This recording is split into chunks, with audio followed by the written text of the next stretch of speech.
जय श्री गणेश। नमस्कार। मैं आचार्य संजय द्विवेदी। मेरे समस्त प्रबुद्ध दर्शकों का मेरे चैनल पर हार्दिक स्वागत है। प्रिय दर्शकों, आज मैं कन्या राशि का नवंबर माह का मासिक राशिफल लेकर आपके सम्मुख उपस्थित हूं। नवंबर माह में जो ग्रहों की स्थितियां बनी हुई हैं तथा जो परिवर्तन इस माह में होंगे वो कन्या राशि के लिए किस प्रकार का योग बना रहे हैं, यहाँ पर किस प्रकार के भाव में वृद्धि होगी, कितना लाभ आपको प्राप्त होगा अथवा कहीं पर कोई समस्या या अवरोध है तो उसका क्या निवारण है, संपूर्ण विश्लेषण मैं पूर्ण तर्क के साथ करने जा। प्रिय दर्शकों, इस राशिफल को आप अपने लग्न तथा राशि दोनों के अनुसार देख सकते हैं।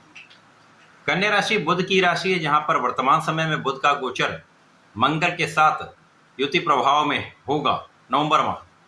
इसी प्रकार से नवंबर माह में जो प्रारंभिक समय में ग्रहों की स्थितियां वो इस प्रकार होंगी। लग्न में शुक्राचार्य होंगे, तृतीय भाव में तुला राशि में सूर्य का गोचर होगा, तृतीय भाव में मंगल के साथ बुध का योग होगा। आपके षष्ठम भाव में राहु होंगे, अष्टम भाव में शनिदेव होंगे, यहाँ पर आपके एकादश भाव में गुरुदेव बृहस्पति तथा द्वादश भाव में केतु का गोचर हो। कन्या राशि के लिए जो ग्रहों की स्थितियां वो अभी भी अच्छी हैं, लेकिन जैसे ये परिवर्तन होना आरंभ होगा तो चार परिवर्तन होने वाले, जहां पर शुक्राचार्य का पहला परिवर्तन होगा, ये लग्न से निकलकर द्वितीय भाव में स्वराशि तुला राशि में प्रवेश करके मालव्य योग में पहुंचेंगे और पुनः 28 नवंबर को राशि परिवर्तन करके तृतीय भाव में पहुंच जाएंगे। 16 नवंबर को सूर्यदेव का राशि परिवर्तन होगा, सूर्यदेव तुला राशि से निकलकर वृश्चिक राशि में पहुंचेंगे, जहां पर वृश्चिक राशि के स्वामी मंगल के साथ इनका योग बनेगा। 23 नवंबर को बुध जो वृश्चिक राशि में गोचर कर रहे हैं, यहाँ पर वक्री अवस्था में आकर ये वापसी करेंगे तथा तुला राशि में इनका प्रवेश होगा। शुक्र और बुध का विशेष योग बन जाएगा। इसी प्रकार से इस माह में बुध वक्री अवस्था में होंगे, शनि वक्री अवस्था में तथा गुरुदेव भी वक्री अवस्था में आ जाए। तो ये माह कुछ विशिष्ट प्रभाव देने वाला है।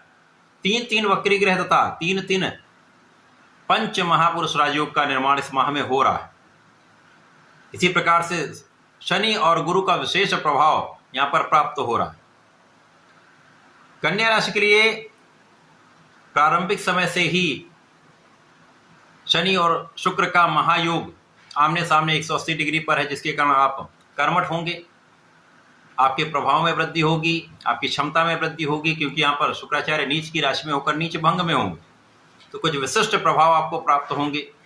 और जो लग्नेश हैं वो मंगल के साथ तृतीय भाव में होकर पराक्रम के भाव में पराक्रमेश के साथ होकर आपके परिश्रम को बढ़ाने वाले हैं।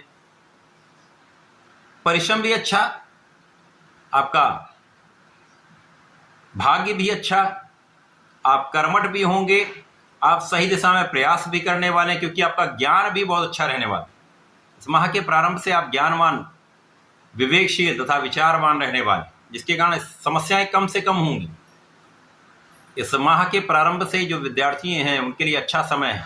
आपका पढ़ाई में मन भी लगेगा, आपको सफलता भी मिलेगी। इसी प्रकार से जो लोग प्रतियोगिता परीक्षा की तैयारी कर रहे हैं उनको निश्चित रूप से सफलता मिलेगी।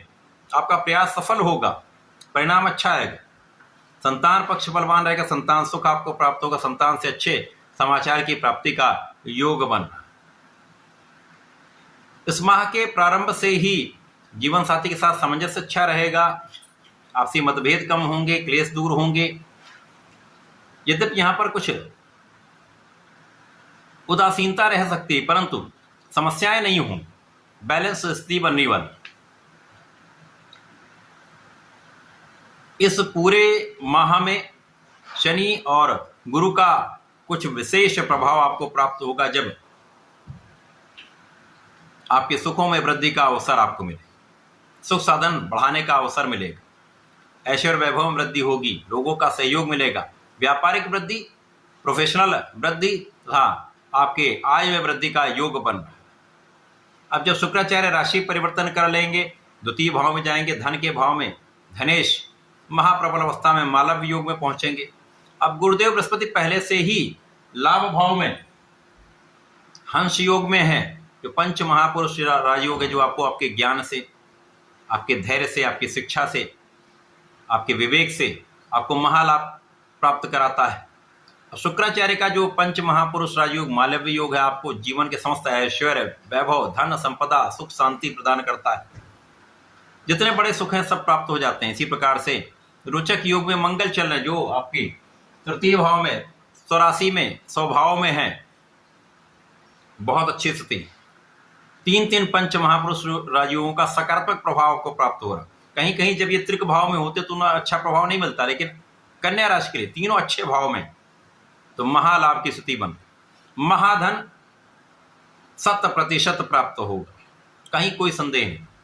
परिवार का भी सहयोग मिलेगा, परिवार से भी लाभ मिलेगा, पारिवारिक संपत्ति से भी लाभ मिलेगा। अब जब सूर्यदेव राशि परिवर्तन कर लेंगे, सूर्यदेव का राशि परिवर्तन द्वितीय भाव से तृतीय भाव में होगा, जहां पर ये मंगल की राशि में आ जाएंगे। मंगल के साथ आकर आपके भाग्य को बढ़ा देंगे, भाग्य को तीव्र कर देंगे, तो महाभाग्यशाली योग बन रहा है। यहां पर लग्नेश भी होंगे, मंगल भी होंगे जो पराक्रमेश है, तथा सूर्यदेव, तीनों का योग अति विशिष्ट प्रभाव देगा। आपकी नेतृत्व की क्षमता बढ़ जाएगी, आपकी बुद्धि का बल श्रेष्ठ होगा, आपकी गणनाओं की क्षमता बहुत बढ़ जाएगी, तथा आपका पराक्रम बहुत अच्छा रहेगा। आपके अंदर ऊर्जा का श्रेष्ठ प्रभाव प्राप्त होगा। अब भाग्य भी साथ दे रहा तो कोई काम ना बने ऐसा हो नहीं सकता। आप किसी भी क्षेत्र में लाभ 100% मिलेगा। इसी प्रकार से जब 23 नवंबर को बुध वापसी करेंगे तो यहां से ये यहां जाएंगे, लग्नेश धन भाव में पहुंच जाएंगे, धन भाव के स्वामी के साथ पहुंचेंगे।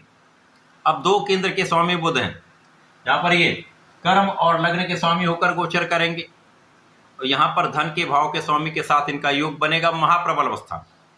तो आप मानसिक, आर्थिक, शारीरिक रूप से स्वस्थ रहेंगे, आर्थिक स्थिति बहुत अच्छी रहेगी, वाणी का प्रभाव बहुत अच्छा रहेगा। तो जो कला क्षेत्र के जातक उनको तो विशिष्ट प्रभाव मिलेगा। अचानक ही बहुत बड़े बड़े अवसर आपको प्राप्त होने लगेंगे। व्यापारिक बंधुओं के लिए अच्छे अवसरों की वृद्धि हो जाएगी, नौकरी में इंक्रीमेंट का योग बन जाएगा, पद वृद्धि भी हो सकती है। यहाँ पर अच्छा लाभ आपको प्राप्त होता दिख रहा है। जब शुक्राचार्य का परिवर्तन तृतीय भाव में होगा तो यहाँ पर 3 ग्रहों का योग बन जाएगा। जब मंगल, शुक्र और सूर्यदेव होंगे तो इन तीनों का योग भाग्य तो बढ़ा ही रहा है, यहाँ पर धनेश पराक्रम के साथ में। तो जितना आप परिश्रम करते जाएंगे भाग्य का साथ भी मिलेगा। तो इस समय में आप श्रेष्ठ धन अर्जन करेंगे, श्रेष्ठ लाभ का अर्जन करेंगे, तथा यहाँ पर आपके लिए भाग्येश भी शुक्राचार्य, भाग्येश का भाग्य के भाव पर दृष्टि का प्रभाव, इस भाव की प्रबलता कई सौ गुना बढ़ा दे। तो आप धार्मिक भी होंगे, अच्छे कार्य करेंगे, न्यायोचित भी रहेंगे, अपने कार्य में निष्ठा के साथ काम करने वाले हैं और उसका संपूर्ण लाभ भी उठाने वाले। इस माह में शनिदेव का जो प्रभाव है वहां पर 7वें भाव में है, परंतु ये आपके लिए आपके लग्न को प्रबलता देने वाला होगा, आपको स्थिर रखने वाला होगा, मानसिक विचलन नहीं होगा। तो आप अपने काम को पूर्ण निष्ठा के साथ कर पाएंगे। विचारों का विचलन नहीं होगा, तो आप अपने विचार पर दृढ़ रहेंगे, अपने निर्णयों पर दृढ़ रहेंगे, तो निर्णय की सकारात्मकता होगी।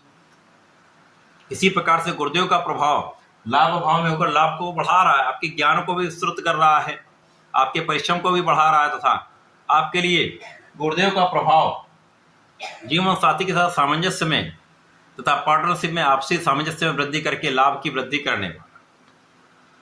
तो ये माह आपके लिए विशेष है, बड़े अवसर, बड़े लाभ, बड़ा धन प्राप्त कराने का। इस माह में गणपति जी की आराधना आपको करनी है। ओम गंग गणपति नमः का नित्य जप करना, 1 माला का जप नित्य करें, गणपति स्तोत्रम का पाठ करें, तथा प्रत्येक गुरुवार को यदि विष्णु सहस्रनाम का पठन कर लेते हैं या सुन भी लेते हैं तो विशेष लाभ मिलेंगे। समय का समुचित उपयोग करके आप लाभ ले पाए। ऐसा करके इसका लाभ लें। धन्यवाद, नमस्कार।